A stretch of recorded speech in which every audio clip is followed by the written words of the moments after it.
Assalamualaikum warahmatullahi wabarakatuh. Perkenalkan saya Hisa Narifda Rafifah, NIM 18101111094 dari Program Studi Ilmu Hukum Fakultas Hukum Universitas Muhammadiyah Jember. Di sini saya akan menjelaskan tentang jawaban dari soal-soal UAS yang sudah diberikan oleh dosen pengampu Hukum Kelembagaan Negara. Nah, soal yang pertama nih tentang jelaskan pengayaan materi dari Hukum Kelembagaan Negara mencakup apa saja dan kaitannya dengan perkembangan hukum ketatanegaraan itu apa saja. Hukum Kelembagaan Negara mengulas tentang lembaga-lembaga yang ada di Indonesia. Selain itu juga mengulas tentang perbedaan atau persamaan tentang lembaga di negara Indonesia, di mana perbedaan dari lembaga-lembaga itu sendiri diulas dalam 2 poin. Poin pertama yaitu dari segi hierarki dan poin kedua dari segi fungsi dan wewenangnya. Selanjutnya adapun kaitannya dengan perkembangan ketatanegaraan di Indonesia yaitu perkembangan lembaga negara di Indonesia dalam perspektif hukum dan konstitusi. Perkembangan ketatanegaraan yang semakin pesat akan berpengaruh secara signifikan terhadap perubahan konstitusi di Indonesia, ketatanegaraan di Indonesia. Selanjutnya soal yang kedua yaitu tentang penjelasan teori pemisahan dan di Indonesia sendiri menggunakan teori pemisahan apa. Nah, jawabannya yaitu menurut perkembangan sejarah ketatanegaraan di Indonesia, kata pemisahan kekuasaan pertama kali dicetuskan oleh John Locke dalam bukunya yang berjudul Two Traces of Government pada tahun 1689 yang membagi kekuasaan negara ke dalam 3 fungsi. Menurutnya, fungsi-fungsi kekuasaan negara meliputi fungsi legislatif, fungsi eksekutif, dan fungsi federatif. Sistem pembagian kekuasaan di Indonesia yaitu menggunakan teori trias politika yang terdiri atas 3 lembaga, yaitu legislatif, eksekutif, dan yudikatif, di mana legislatif itu terdiri dari MPR, DPR, dan DPD. Sedangkan eksekutif terdiri dari presiden dan wakil presiden, sedangkan yudikatif terdiri dari MK, MA, dan KY. Soal ketiga yaitu menjelaskan perbedaan pengaturan kelembagaan negara sebelum dan sesudah amandemen Undang-Undang Dasar Negara Republik Indonesia tahun 1945. Sebelum amandemen, MPR merupakan lembaga tertinggi di negara Republik Indonesia. Namun setelah amandemen, MPR bukan lagi lembaga tertinggi negara. Selanjutnya yaitu presiden dipilih oleh MPR. Itu sebelum amandemen dapat dipilih ulang tanpa batas, alias tidak terbatas. Namun setelah amandemen, presiden dipilih oleh rakyat dan dapat dipilih hanya untuk 2 periode saja, yaitu 2 masa jabatan. Selanjutnya, sebelum amandemen, lembaga legislatif terdiri dari DPR saja. Namun setelah amandemen, lembaga legislatif itu terdiri dari DPR dan DPRD. Sebelum amandemen, lembaga yudikatif terdiri dari MA saja. Namun setelah amandemen, lembaga yudikatif itu terdiri dari MA dan MK. Selanjutnya yaitu nomor 4A. Sebut dan jelaskan 8 lembaga pokok yang ada dalam Undang-Undang Dasar 1945. Pertama yaitu MPR. MPR merupakan lembaga permusyawaratan rakyat yang berkedudukan sebagai lembaga negara. Yang kedua yaitu DPR. DPR adalah Dewan Perwakilan Rakyat yang ada di pemerintahan pusat, sedangkan lembaga perwakilan rakyat yang ada di pemerintahan daerah yang itu disebut dengan DPRD. Yang ketiga yaitu DPD, yaitu Dewan Perwakilan Daerah. DPD merupakan lembaga perwakilan atau utusan dari daerah. anggota DPD dipilih dari setiap provinsi secara langsung oleh rakyat melalui pemilu. Yang keempat yaitu lembaga kepresidenan yang terdiri dari presiden dan wakil presiden. Yang kelima yaitu Mahkamah Agung atau MA. MA adalah badan yang melaksanakan kekuasaan kehakiman. Kedudukan MA sebagai pemegang kekuasaan kehakiman. Hal ini ditegaskan dalam Undang-Undang 1945 Pasal 24 dan Pasal 24A serta Undang-Undang Nomor 48 Tahun 2009 tentang kekuasaan kehakiman.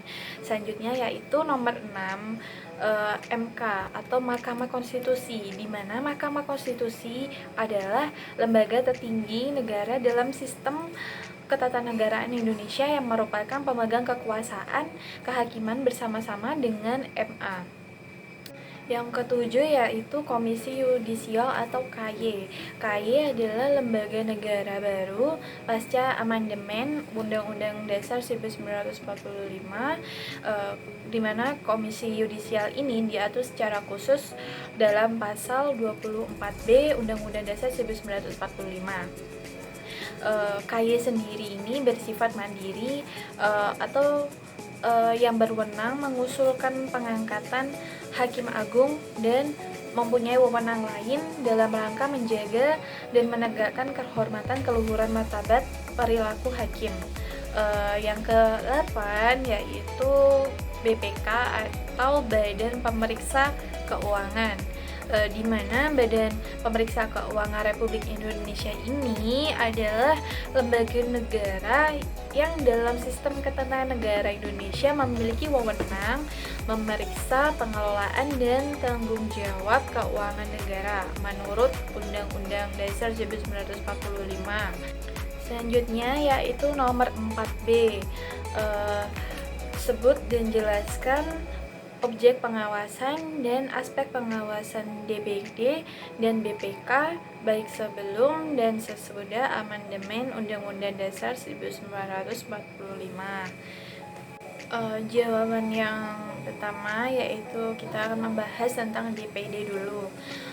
Objek pengawasan DPD itu mencakup pertama yaitu penyusunan peraturan pelaksanaan undang-undang, yang kedua yaitu sosialisasi peraturan perundang-undangan sampai dengan peraturan pelaksanaannya, yang ketiga yaitu pelaksanaan atau implementasi materi atau substansi peraturan perundang-undangan sampai dengan peraturan pelaksanaan baik yang bersifat internal bagi lembaga pemerintah ataupun bersifat eksternal dalam pelayanan publik. Yang kedua yaitu aspek pengawasannya.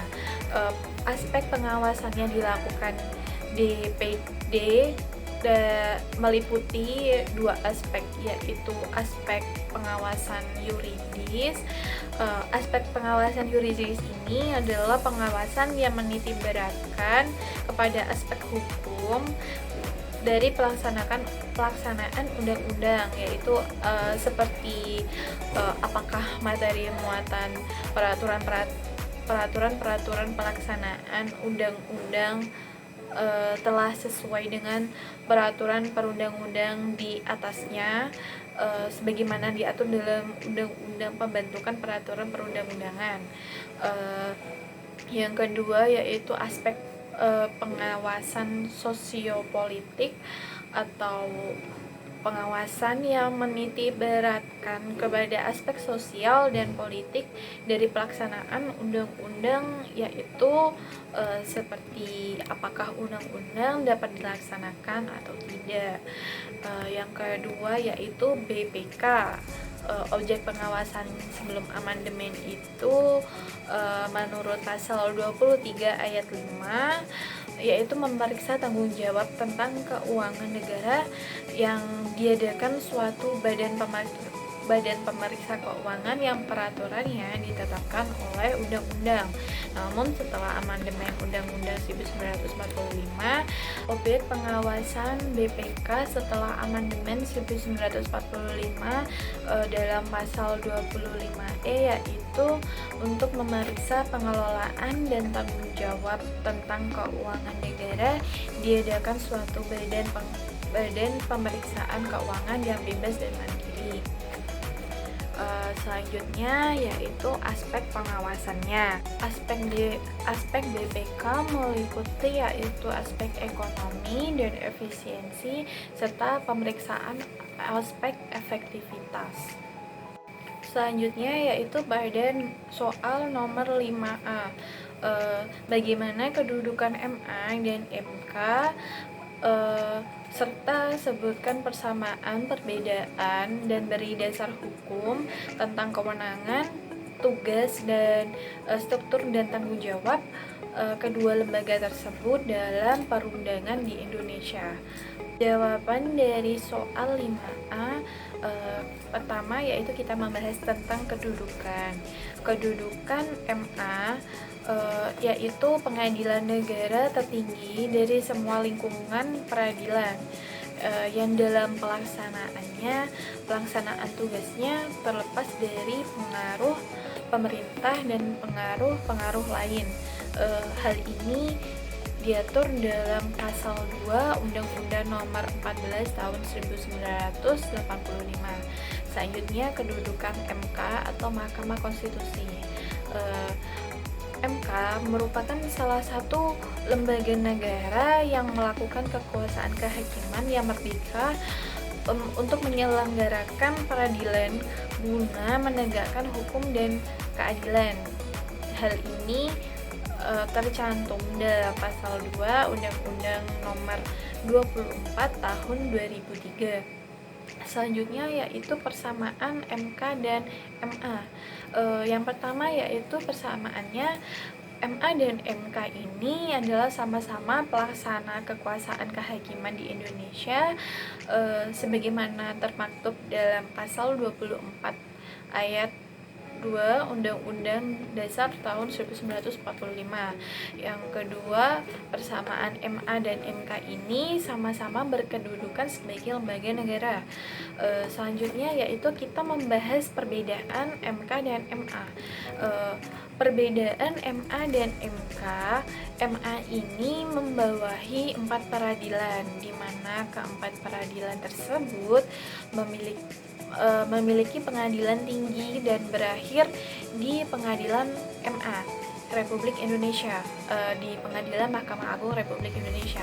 Sedangkan MK sendiri bersifat peradilan tingkat pertama dan terakhir yang memutus secara final. Selanjutnya yaitu perbedaan MA dan MK, di mana pada MA adanya upaya hukum baik upaya hukum biasa atau baik upaya hukum luar biasa. Sedangkan MK sendiri tidak dikenal adanya upaya hukum karena setiap putusan MK itu bersifat final seperti yang tercantum dalam pasal 24C ayat 1 Undang-Undang Dasar 1945. Yang ketiga yaitu perbedaan MA dan MK.